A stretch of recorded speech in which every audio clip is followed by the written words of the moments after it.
On Thanksgiving Day, I had my mom and my dad and my brother all helping me assemble this application on the kitchen table. Like after we did Thanksgiving, I was like, all right, guys, I need your help. I share your passion. There's nothing like getting a permit and getting going, right? And just having that project start. Sometimes it is actually more powerful to control real estate than it is to own real estate.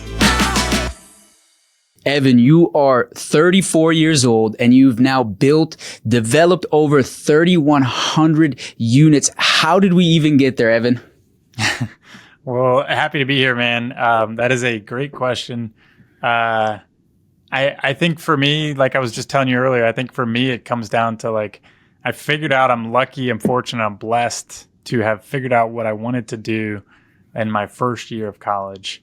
And it's really kind of snowballed from there, but figured out I loved development, and then also at the same time volunteered for a nonprofit and figured out I loved the idea of not only building housing, but also building housing and helping people create better outcomes at the same time.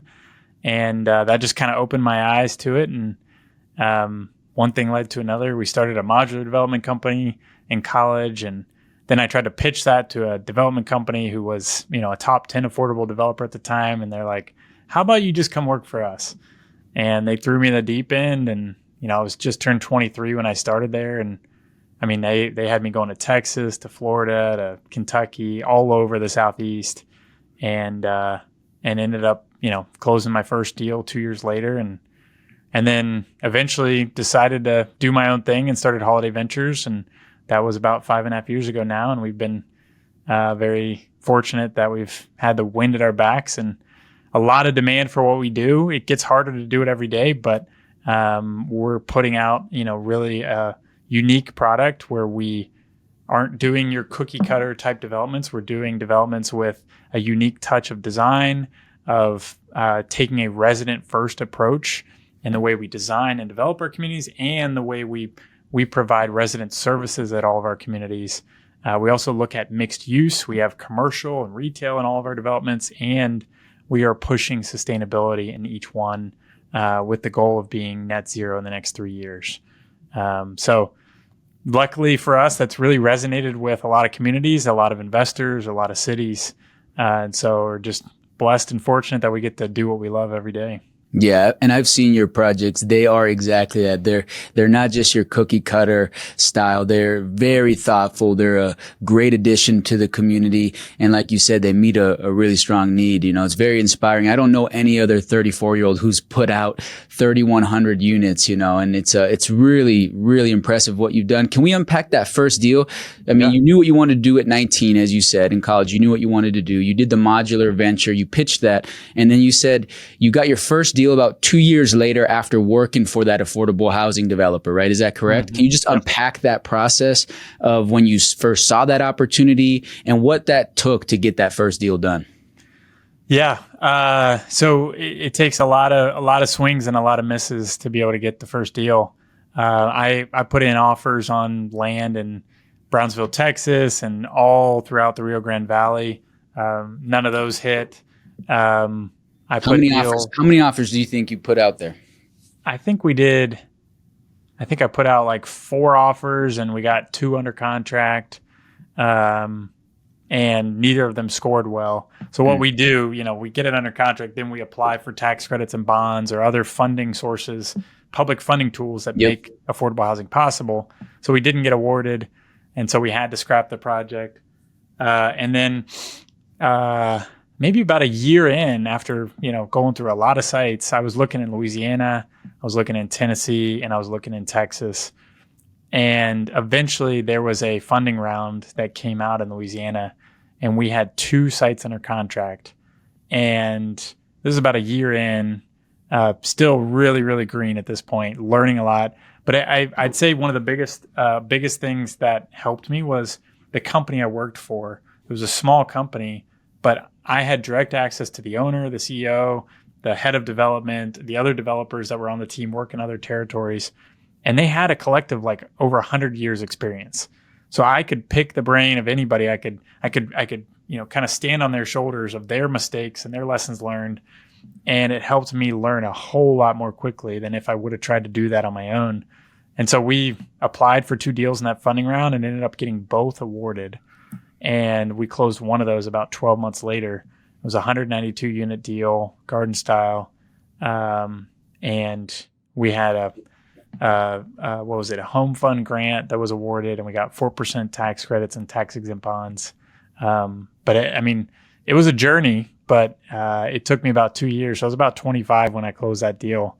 But it took a lot of grit, a lot of, asking a lot of questions, learning, soaking it all up, putting in long hours on funding applications, on due diligence, but and a lot of mentorship and guidance, but we got it done.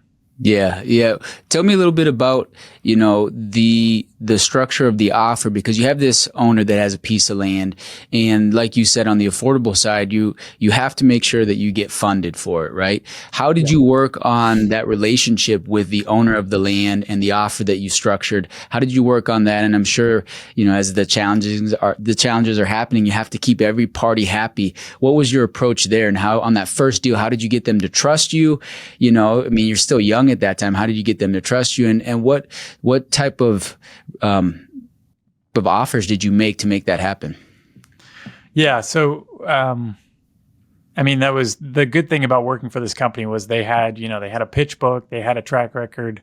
And I had a mentor who was joining me in those first couple meetings, Yeah. But ultimately at some point I took the reins and was running those meetings on my own. But it just came down to building trust. Usually, having somebody else, in this case, we had a broker. It was a listed site. It was just honestly an overlooked site by a lot of other groups that had sat for a while in the market. So we were able to get it at a decent price. And also, usually we say it comes down to either price or time. How much price you want or how much time do you want? And sellers usually want both, but we try to say, hey, you can have one or the other. And usually we try to match their price, but get as much time as possible. Because one of my mentors told me, and it's a very valuable lesson, is sometimes it is actually more powerful to control real estate than it is to own real estate. And it's sometimes better. Because if you think about owning real estate, if you own a piece of land, you own a liability. You own something that doesn't, unless you're cash flowing on the land, it's costing you every month, every year to own that. You got to mow the grass. You got to upkeep it. You got to keep it up with the city. Pay the taxes. You got to pay taxes, maybe some insurance, maybe a loan that you have on it. Like there is a lot of carry costs with land. So we don't ever try to buy land before we are ready to actually develop on it because we don't want to hold that liability. And there's risk with that if something, there's a lot of variables in development. And if you are betting on certain variables to go your way, and then, the economy tanks or interest rates spike or, the market for equity goes out the window, like there's a lot of things that could go wrong in the course of a development. And so you don't want to be, betting on those things happening and then they don't, and you're sitting there holding a piece of land that you can't do anything with. So we always do ideally at least 12-month contracts. We'll try to do as long a due diligence period as we can for the initial deposit, or we try to do a 6-month initial due diligence period. We can find out a good amount in 6 months, and then we'll do 30, 60, 90-day extensions. But we try to get as long as we can. I've done contracts for 2 to 2.5 years before, if there's some rezoning or entitlement work that's involved. But we've also done the opposite. Like we've closed on land in 6 months or less if we knew we were getting a really good deal on the land, and we knew we could add significant value through entitlements or rezoning, and we're getting a discount on it. So it goes both ways, but we really prefer not to buy land until we're absolutely ready to develop. Yeah. Yeah. The play there is, hey, we won't argue with you on price. Just give us the time that we need to go through our due diligence to get our funding in place. And then it creates a really win-win scenario there, because it can be difficult to sell land. And especially like you said, on your first 192 unit deal there, it was listed. Other people overlooked it. You saw a bunch of potential in it. And it makes a lot of sense if you can come in, give them their price. All you need now is the time to make it happen. It's really cool. So what did it feel like when you know, cause you're battling, I mean, there's peaks and valleys in any deal, especially on your first one. You're probably pinching. Things are happening. Now you're getting close. You close on it. What did that feel like? And talk us through the rest of that first deal. Yeah. It was a whirlwind, man. I mean, from the very beginning, grant application, these were the first grant applications I ever did. And I pretty much did almost all the work myself. And it was, I very, very much underestimated how much work it would take to do these grant applications. And they were due the Monday after Thanksgiving. So I'm with I'm like, all right, I'm going to get it done before Thanksgiving so I can go relax and not think about it. And of course, this is like a 3-inch binder thick, and they want multiple copies. So it's not only just assembling all the content that goes into the binder, it's also actually physically assembling it and shipping it out. They don't really do that anymore, but back then they did. It was still hard copy at that time. Yeah. You were shipping it out. You were shipping it, and now it's all probably electronic. Now you just upload it on a website. But that's awesome. Yeah. So I literally on Thanksgiving Day, I had my mom and my dad and my brother all helping me assemble this application on the kitchen table. Like after we did Thanksgiving, I was like, all right, guys, I need your help. And Black Friday, we got the application to FedEx at like 6:30 p.m. Wow. It closed at 7. It was, overnighted to Monday, and it got there Monday. And I was like, oh my God. Like I was getting ready to like hop on a plane and fly it down because I missed FedEx. But anyways, I got it in. I got the award letters on New Year's Eve of all days. And I was just like that was like my first like big win. And I was like, holy crap, we got both awards, not even one, we got 2 awards. And I was like, all right, let's get to work. Like this is the fun part. And I'd never done it before, but I thankfully I had mentors, and they're like, all right, we got to talk to debt and equity partners. We got to find our funding. Then we got to line up our design team. We got to get our design calls going. We got to look at site feasibility and the layout. And, we noticed as soon as we got into it, our civil engineer was like, hey, you want to do 192 units. Well, we thought we could fit it, but actually we can't. So parking issues, or what were the issues? It was just everything that was required. But the 2 biggest things are parking and stormwater runoff areas. Yeah. So your stormwater took up a lot of space. Parking exactly. It was more than they anticipated. And so it took up like 2 acres of land just for stormwater runoff. And so they're like, hey, we could do 168. We're going to have to lop off a building. And I was like, yeah, we can't. Numbers don't work. And also we promised the state who gave us this grant, we promised them. So they're like, well, you're going to need more land. So thankfully there was a single family house to the back side of the site that had sat on a 1-acre lot. And so I told my brokers, I was like, we need that piece of dirt. And thankfully they were able to get it under contract. I mean, this was back in 2015, I think, 2014. And we got under contract for like $90,000. And it made the deal work because we kept 192 units. So we were just dealing with stuff like that all the time. So you were able to use that for stormwater. You were able to push some stormwater into that. And of course, your first deal would never be smooth, right? It could never be smooth. There always has to be one more hurdle to get over. So, and our funding also comes with like these environmental reviews for federal funding. They have to check the background of the site and also the history, like, is there any Native American history? And so we had to go through that. That's like a 6-month process. And I'd never been through that. And everybody's like, oh, it'll be like 4 months. Like, no, it's like usually 6 or 8. Yeah. So that was also like pushing on our timeline. And then it kept pushing on our timeline to where our single family house actually, I didn't realize this because I thought my brokers were paying attention to it, but it went out of contract. And so this piece that we needed to get the whole deal to work, that we already made plans on, it was like 2 weeks before closing, and my broker called and he's like, hey, I got some bad news. I think we're out of contract on the house. And I was still green. So I didn't think about like, oh, I need to be keeping track of that. I was like, oh, the broker's got it. Like, Yeah, they're that's good. their We're job. good to go. I pay them for that. That's their job. Yeah. Like delegate that to them. And, I learned a lot of lessons. I learned a lot on every deal, but that taught me a lot. I was like, all right, I got to keep my own records. Everything's buttoned up, because if you miss one day, one deadline, like you are screwed. Like it is punitive. And so that taught me a lot of, but because I had to go back to the owner of the company and be like, hey, that extra site that we got, like it's no longer under contract. And guess what? They wanted more money. And so I was like, oh shit, like they could ask for anything. And at this point we kind of have to give it to them. Like, so thankfully they only asked for an extra 30 grand. So we ended up paying them 120. Yeah. But that could have been really, really painful. And so that was a very valuable lesson that I never made after that point. Yeah, you didn't make the same mistake twice. And I like how you look at that and you're like, okay, hey, you instead of pointing fingers, you look in the mirror, you say, hey, I'm going to control this now. I'm going to make sure I'm going to take full responsibility and never let that happen again.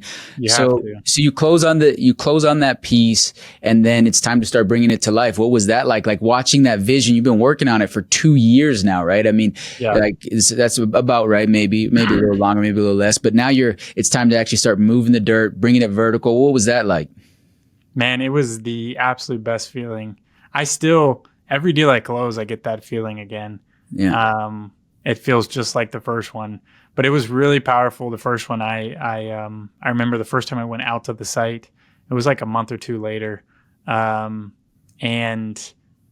I, at one point, or maybe this was a little further in, it was like 6 or 8 months in, but I saw roughly about 55 guys on site. I counted them and I was like, holy crap, like all that, working late, grinding, like putting in the hours, like all that, like roller coaster ride to get this deal closed. Like we're actually doing it. Like, seeing the demolition at the beginning, tearing down the site clearing, and then all of a sudden they're putting out foundations, they're pouring the concrete for the roadways. Like it was just such a surreal feeling. And at that point I knew I was hooked. I was like, yep, I'm doing this for the rest of my life.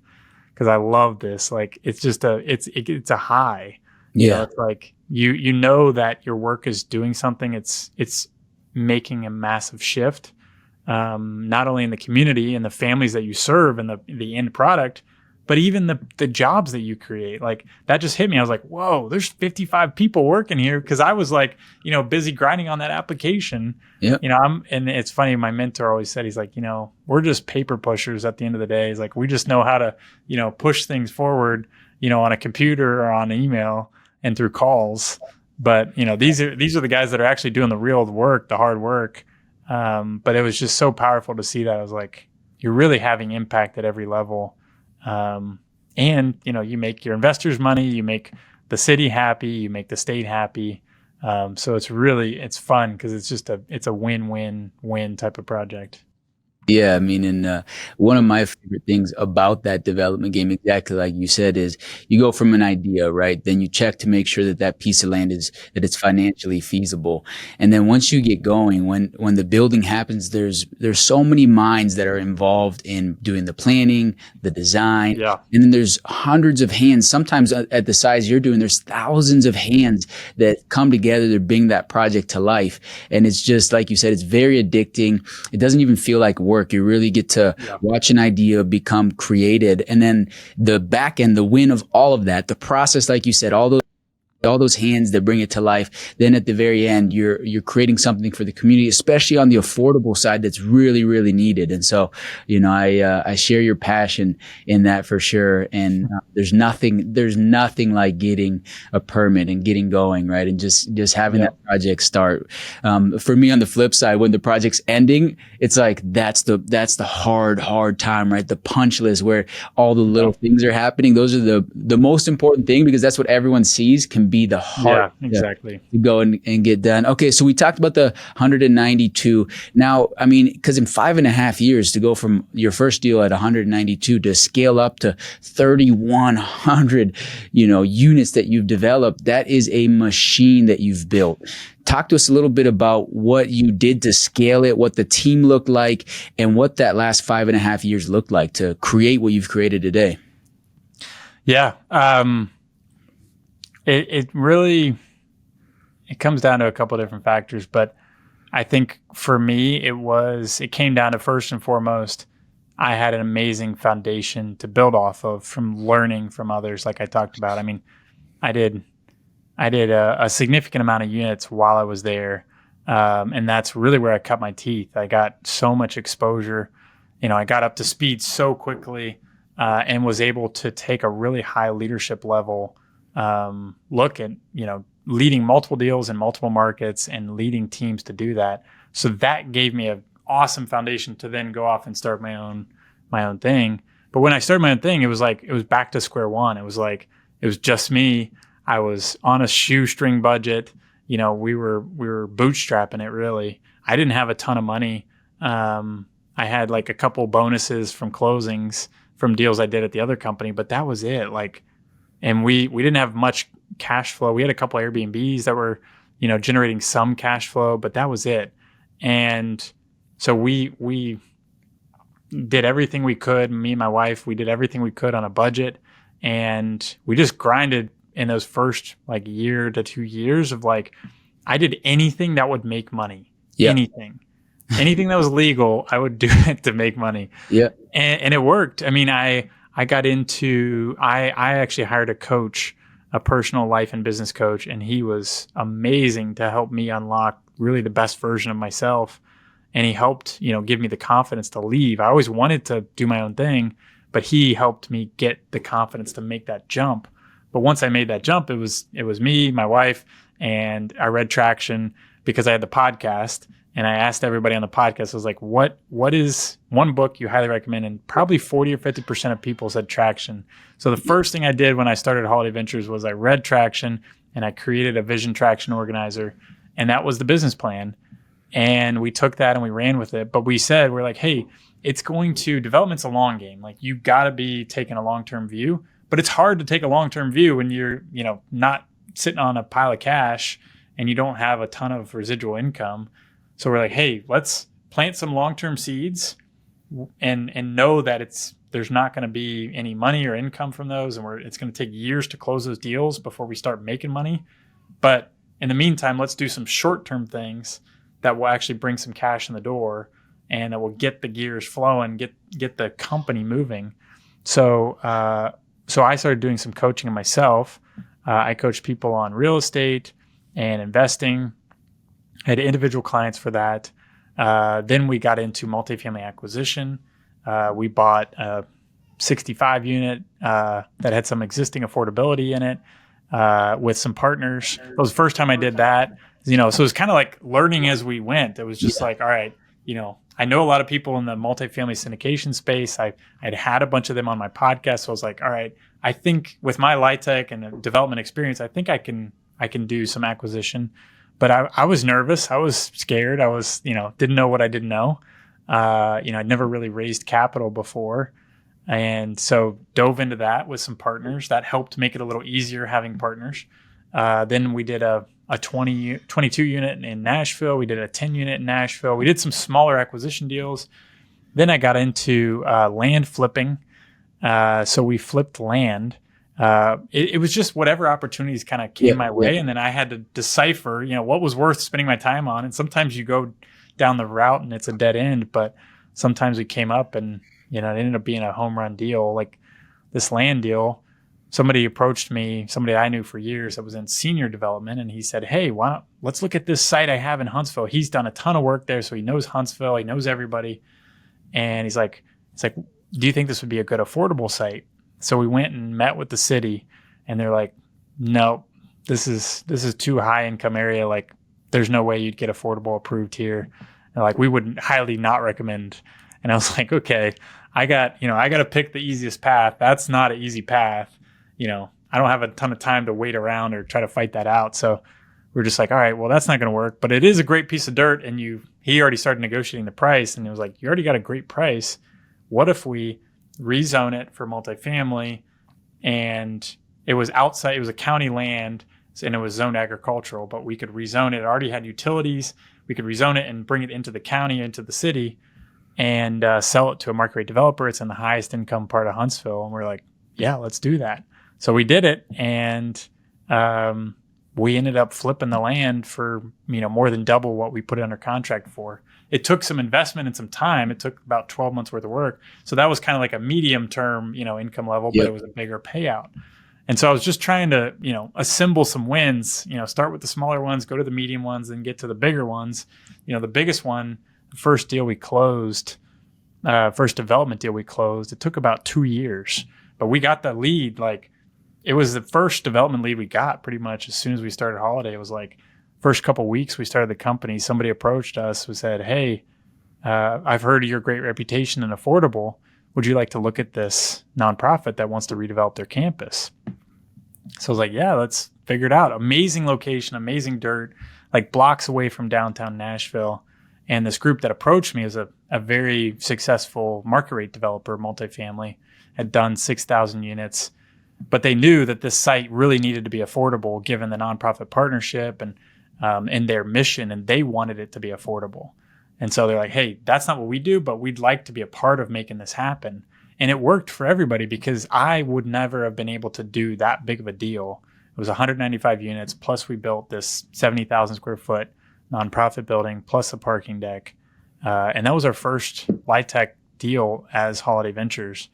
And I never would have had the balance sheet or the ability to backstop that deal or give the confidence in debt and equity partners to do that if I was on my own. And that early on in starting Holladay. Now we're at the point we can do our own deals because of our track record to this point and because of what we've been able to accomplish.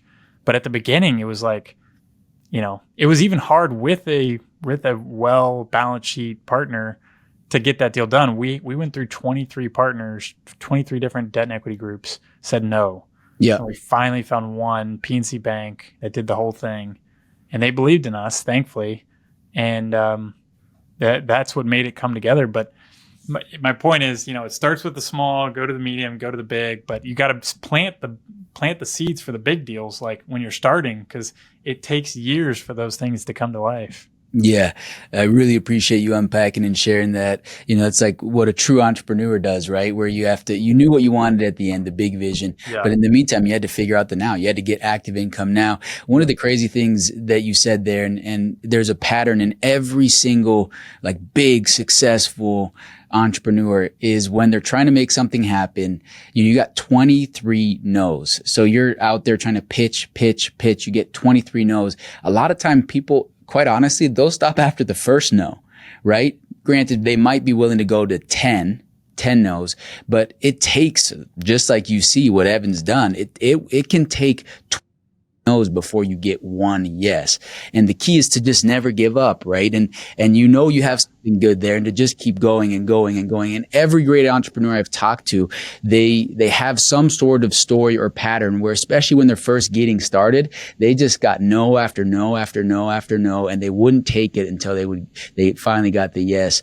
And so I encourage anyone who's listening here, right, and who's trying to get started, who hears Evan's story, who's inspired by it, energized by it, you're going to get so many no's. It's just hanging in there until you do get that one yes, just like Evan did on that first big deal. And then, like you said, today, 5.5 years later, it's that resistance is much easier. There's other problems that are coming up, I'm sure, which we can unpack, but that resistance is probably much different now. What does the team look like today? I mean, you started off, it was just you wearing all the hats, your wife. I mean, you started off, you even recruited mom, dad, and brother to help put together the first binders, which is pretty, then you went from you're wearing all the hats. What does the team look like today, right now at Holladay Ventures? Yeah, we're still a pretty small team. We have 9 of us today. We'll probably bring on another 5 this year. So we are hitting a kind of a flywheel in our growth.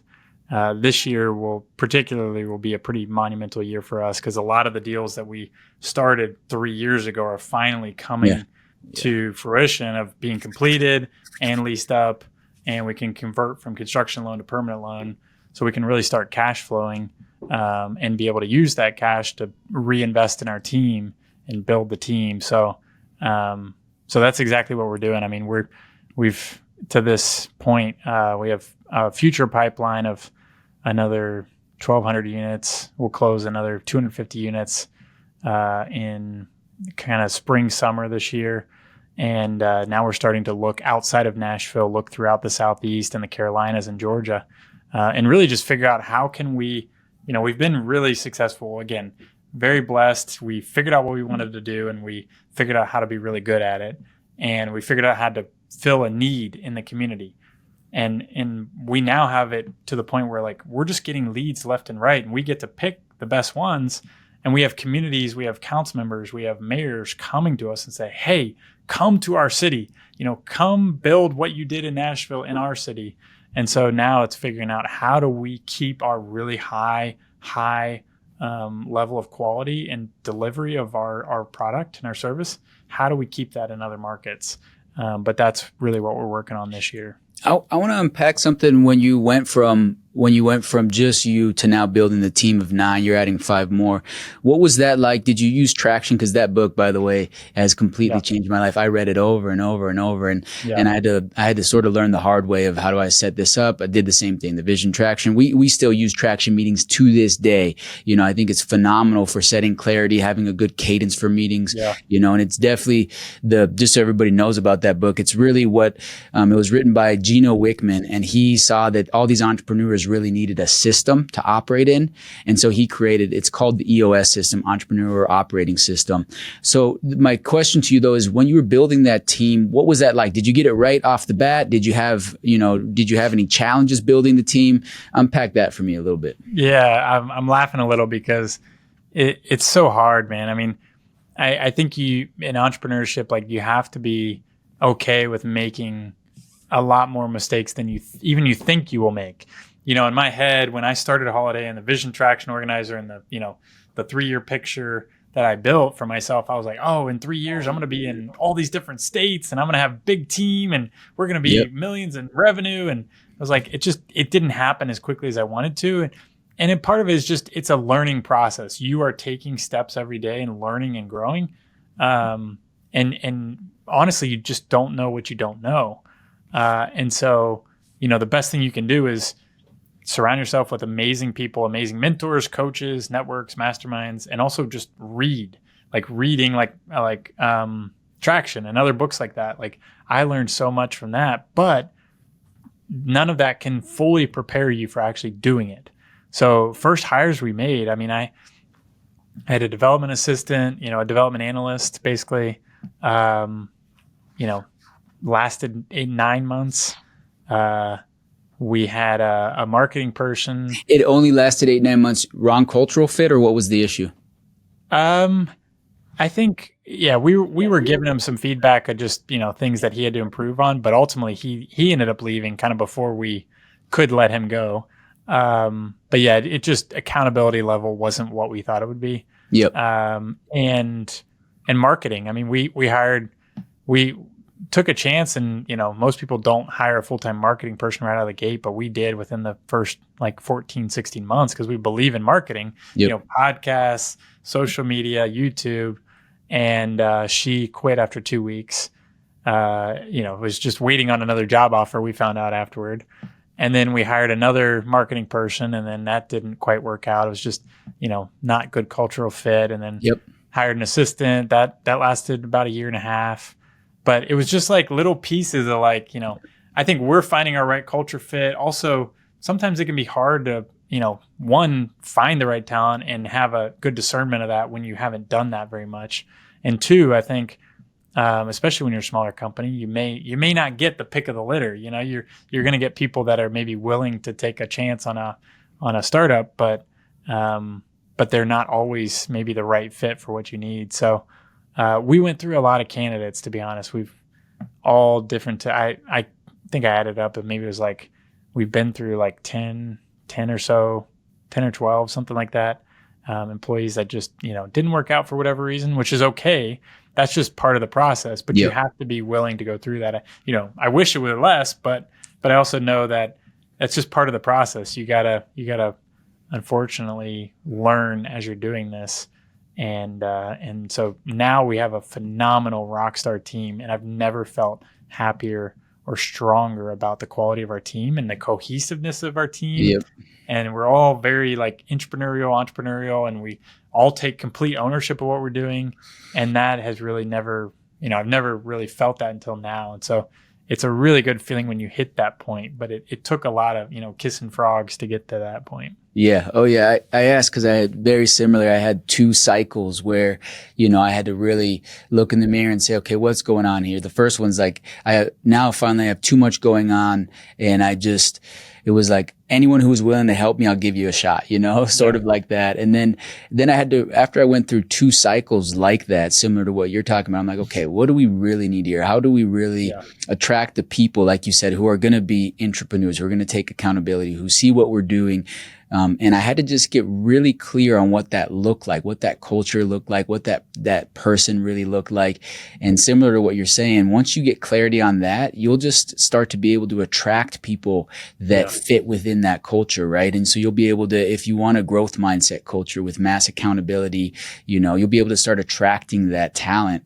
And, it's definitely one of those things, because I took it a little bit like it's hard when you're trying to build a team and you don't want to disappoint people, right? So like to have to let go of somebody, that was really hard on me the first time I had to go through that process, and so just looking at myself and saying, okay, where did I go wrong? And then once you can get clarity on that culture, which does take some time, right? It takes some time to be able to do that. Then all of a sudden now it's so much easier when we're hiring new people. It's very quick. I can very quickly decide if they're going to be a good cultural fit, if they're going to fit into what we're doing, right? And so now, similar to what you were saying in regards to, the first project, you got 23 no's. Well, now you have people coming to you left and right. The same thing is probably happening with even your group and culture. You can have all these rock stars who are really now attracted to what you're doing, and you get to just choose the best ones. But it's a process to get there. Yeah. And, we just like you, Traction, which we have the book right here, actually.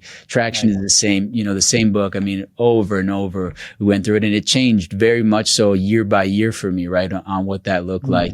And, I can really relate with you on the multi-state thing, right? Like pushing on the multi-state thing. And when you have a big vision and you want it, sometimes you want it to happen now, and it will happen over time. But there's definitely, God has a funny way of making sure we have patience in what our vision is. So, I really appreciate you sharing that, and super exciting that you're going to be really pushing to grow on that 9-person team. Evan, what does that look like? Because you're doing the development side, you're hiring third parties are you hiring third parties for design, engineering, and general contracting, as well as property management, or what is this team doing for you? Yeah. Everything you described, we do third party, but we have a development team. There's 3 of us on that team. Yep. And we focus in on sourcing land, sourcing grants, or, public funding that helps go into the deal, and getting the entitlements we need to use the real estate, use the dirt, and then really quarterbacking it from that initial under contract to financial closing and starting construction. Yep. The development team leads that whole process. And then we have a project management, basically our design and construction team. We have 2 members on that team, and one of them is in charge of pre-con. So basically, finding the design team, getting the plans, getting the permits, getting the GC lined up, getting the pricing, the budget. They line all that up before closing. And then as soon as we close, we hand it off to our construction manager, who he manages the GC from start to finish. And then we have consulting on the asset management side. That's one of the positions we're about to hire for full-time. So they basically take it from, as soon as we are getting close to turning over units, they'll take over making sure they're managing the property management company to make sure they're doing their job in leasing up units and keeping a stabilized property operating well, and ultimately implementing our resident services. Then we have 2 people on the operations side. They're running everything from grant writing to websites to marketing to resident services to implementing EOS. They're kind of like just a do-it-all, everything, the glue behind it all. And then we have accounting director, running all our draws, doing all our accounting, helping with taxes. And then we have a CFO who not only helps getting the financing lined up per deal and helping get those closed on the financing side, but also helps with our overall company finances, making sure we have capital for deals, but also capital for operations.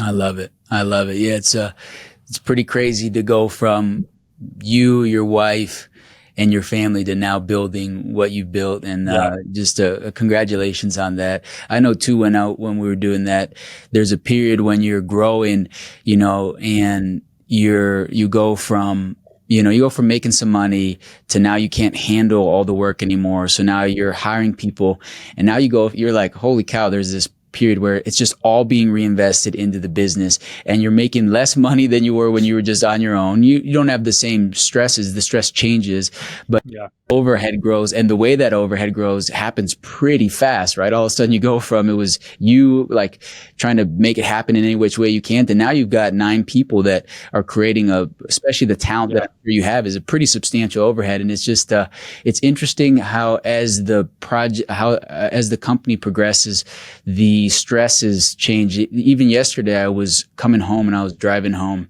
and stress from problems is regular, normal, right? But it was interesting. I got out of the car and I was walking into my house, and I was like, I'm feeling stress right now, but it was stress about opportunity. It was what an interesting new feeling. Like there's so many great opportunities in front of us, and I'm actually feeling stressed about the great potential opportunities that are being presented to us. And I was talking to my wife about that. I was like, what a interesting world. I'm used to the stress with problems now, but now it's, hey, there's so many great opportunities in front of us. And it's just interesting to feel stress about opportunity. Have you ever felt that, or have you ever dealt with that? Because it's a newer one that's coming towards me these days. Yeah, no, I can resonate with that. I think a lot of entrepreneurs, we all just have that desire to like do everything or do everything in our power of what we want to do. And so, I'm like, I see endless opportunity across the entire country of what we're doing here in Nashville. Yeah. But I don't have the money yet or the team yet to do that. But, it's building those blocks. We see in the next probably 5 to 10 years, we will be, in a good portion of the country. But, it always, like you said, it always, God has a way of making it, take a little bit longer than you think. But it's always amazing when it happens, because you look back and you're like, holy crap, like, this used to be me and my wife in our 1-bedroom, 1-bath apartment, like trying to make this thing happen. And now here we are, we're starting to expand to new territories. But yeah, no, I completely resonate with that, because I'm like, man, like I see these RFPs or, big project announcements and, Austin or Charlotte or Atlanta or Tampa. And I'm like, man, I want to be competing for that. I want to win that. But you gotta take it one step at a time. Yeah. And I have no doubt, I could just see it. You will be competing and winning those very soon, just like you said. And, I love that. Evan, what about, so, you've grown that, you've built 3,100 units. Again, I don't know anybody else at the age of 34 without infrastructure, because I'm very blessed to have infrastructure in front of me, but without, infrastructure that was given to them to produce something like that. It's inspiring, it's energizing, and I love it. What would you say to Evan? At 19, you knew what you wanted to do. We have a lot of listeners who are entrepreneurial, who want to get in the game. What would you say to, Evan at 19 or 20? What would you go back and say? What are some of the lessons that you've learned that you would want to instill on either a listener or yourself at that age? Yeah, I'd say number one, just be infinitely curious and never give that up. I think that being curious and being able to take action on that curiosity is what helped me get to where I am. I was constantly trying to learn, more about real estate or more about development. And even before I was in it, I was like, let me figure out who are the big players and how do they work? And, anything that was online, I was consuming it. And that helped me realize that I was like, yeah, I want to figure out some way to get my foot in the door. And then just taking action on trying to get your foot in the door one way or another, either leasing or, maybe it's sales or brokerage or property management. Just one way or another to get your foot in the door, to get one step closer to the person you really want to figure out how to do what they're doing, like find those people that you're like, all right, he's doing development for commercial or for residential or for affordable. Like, how do I get one step closer to him? And then once you get that one step closer, then figure out what's the next step and who else could I talk to that could, introduce me to somebody or connect me, and how can you add value to them and be of service. That's how I got my foot in the door. Was I got a bunch of people out to this developer's groundbreaking, gave my buddies pizza, and they handed out flyers and got 200 people out to his groundbreaking. And he did not expect that at all. And that helped. And I had to call him a bunch. That was the other thing too, is like, he was super impressed, and he's like, as soon as I start hiring people on site, you'll be the first one I call. And then a couple of weeks went by. I was like, I haven't heard anything. Like, maybe I'll give him a call. And I call him. He's like, oh yeah, I'll get right back to you. No, I had to call him every 2 weeks. And I was like freshman in college. I was like, hammering this guy. I didn't know what cold calling was. I didn't know what like follow up was. I just knew what I wanted, and I wouldn't give up until I got it. And I also, he was like, you're getting a job. And I was like, all right, I'm ready, But I think there's something about that, right? Because if you think about an entrepreneur, the one thing like everyone's busy, right? You're making it happen. And it's not that somebody's ignoring you. It's just that they've got a lot going on. And so when you show persistence, right? If you show passion, you show persistence, you show creativity, and you become a go-giver. There's a great book called The Go-Giver, which is exactly, what you, and I can tell that's what you did and what you do. Then when you combine those things, right? And you just keep knocking on the door, it happens. One of my great friends, I was on a run with him on Sunday, and he's a great entrepreneur as well. He charters planes. He's a pilot, charters planes. And he said something to me that just lit me on fire. He's been working for 3 years trying to get this relationship set up. Somebody who is extremely wealthy and manufactures aircrafts. And he's for 3 years been banging on doors, every angle he can get, starting the first relationship with whoever he knew that was in that company that was manufacturing these airplanes. Started there and then just kept working up. 3 years he worked on this relationship. And then he was telling me actually this week he flew down to San Francisco and they're signing a deal. The deal that he had dreamt of for 3 years, they're actually signing now with that person. And it just came from that same persistence, that banging the phone, that not giving up, that constantly checking in, right? And building that relationship. And it sounds like that's exactly what you did as well. And so I think that's a beautiful advice for people who are listening. And I couldn't agree more there. I got one quick thing I want to add. Yeah, come on. I think also like getting creative with the way you do it. I think in my podcast is a great example. Like, you have to reach out to guests. You have to cold reach out to people a lot of times or get introductions. But when you can't get an introduction, you got to get creative. And so, I for years I'd followed Grant Cardone and his wife Elena, and I knew that they were both from Louisiana, or I think they're both from Louisiana. Anyways, they're very tied to Louisiana culture. I know he's from Louisiana. And so I got them king cakes, like authentic, like from New Orleans king cakes, like the best of the best, Gambinos. And they had arrived at their place, at our office, and they loved it so much. They put on the story. They're like, who sent this? So I sent them a message. I was like, that was me. I was like, I love you guys. You guys are awesome. And then I was like, hey, could I have you on the podcast? And Elena's like, yeah, I'd love to be on your podcast. And, that was just, it was, for me, it would have been impossible or almost impossible to break through to them. I had been cold messaging them on Instagram for years. And then finally this cake gets to them and they're like, yeah, I would love to. So I flew down to Miami, went to their office, got to meet them, hang out with them for a little bit. And we recorded in their recording studio. But that all happened, it wasn't just one reach out, it was multiple, and getting creative with it. To figure out how to open the door, just a crack to get your foot in. That's it, baby. I love that story. On that note, so talk to us a little bit about, social media marketing, why you do it, what you think the value is of it. Yeah, I mean, you really, I don't think you need to do it to be successful in this business, but I think it just exponentially can grow your business in so many different ways. It grows your network. here's a good example. So I started the podcast a year before I left and started Holladay Ventures. And the company I worked at did not like that, but I was a producer, so they kind of put up with it, but they weren't happy with it. But I knew that I was like, at some point I'm going to leave. So I want to start creating my personal brand. I want to create trust in the marketplace, and I want to create trust with people out there that want to do business with me. And also I selfishly wanted to learn from all my guests. I knew that if I could get an hour of somebody's time, a lot of times, as you know, like, some of the people that you have on your podcast, like, they won't just give you an hour of their time for you to just pick their brain. Like, you got to have a platform for them to share their story and their message. And so I wanted to learn from people, and I consider it like my MBA.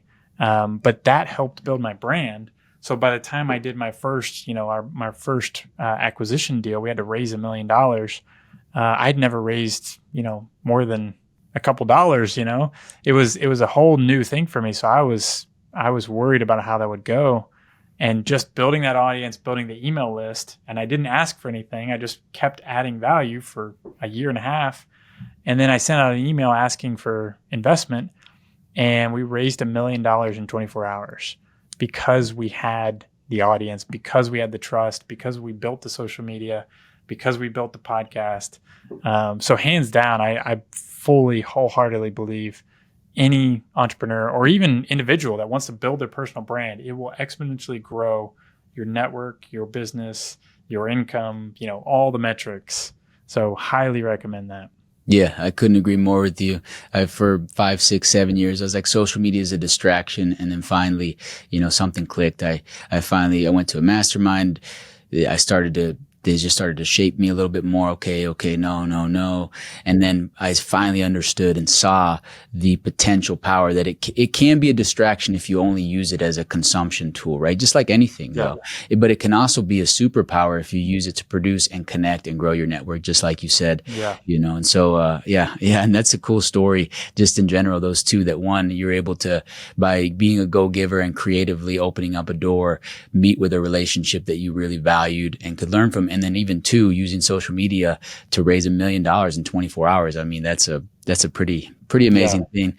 Evan, as we just close this out, what I really am curious about is, you've done more, you've built, again, I keep saying it because it impresses me substantially. I mean, 3,100 units is crazy. What does the future look like for you? Like, what are you focused on, and what does the future look like right now? So we added another line to our Vision Traction Organizer. We have a 20-year goal. Yeah. And our 20-year goal is 100,000 units created or owned of affordable housing. And that's really, it's more of just a metric for us to show that we're accomplishing our goal, but that's our big, hairy, audacious goal for Holladay Ventures. That's what we're all focused on. And really at the heart of it is not the unit count, but it's more that we want to make a meaningful impact in the affordable housing industry in the US. And we want to do things differently, and we want to do things a lot more innovatively in the way that we can really shake things up and change the industry for the better. And so that's what we're focused on every day. And we'll see. Call me in 20 years. We'll see if we got there. Yeah, we'll do it. Well, that'll be fun. And it's what's so great about setting those hairy, crazy, audacious goals is when you're able to even get clarity on that and then work backwards. I mean, because 100,000 units, that is beast mode. But setting those big goals like that gives you something, that gives you that passion, the fuel. So thanks for sharing that. And I actually have no doubt that you guys are going to make it happen. Funny enough, I have actually no doubt that you guys are going to make it happen. Evan, anybody that wants to connect with you, follow you along, where can they follow you along? Yeah, any platform. I'm on Evan Holladay, or our company is Holladay Ventures. Check out our website, see more what we're doing. Yeah, we'll link to all that in the show notes. Thanks for coming on, dropping some gold nuggets for us. I really appreciate it, and look forward to being able to get you on in the next couple of years just to see how the progress is going. Yeah, I love it. Thanks for having me on, man. All right, Evan. And with that, guys, we will see you on the next one.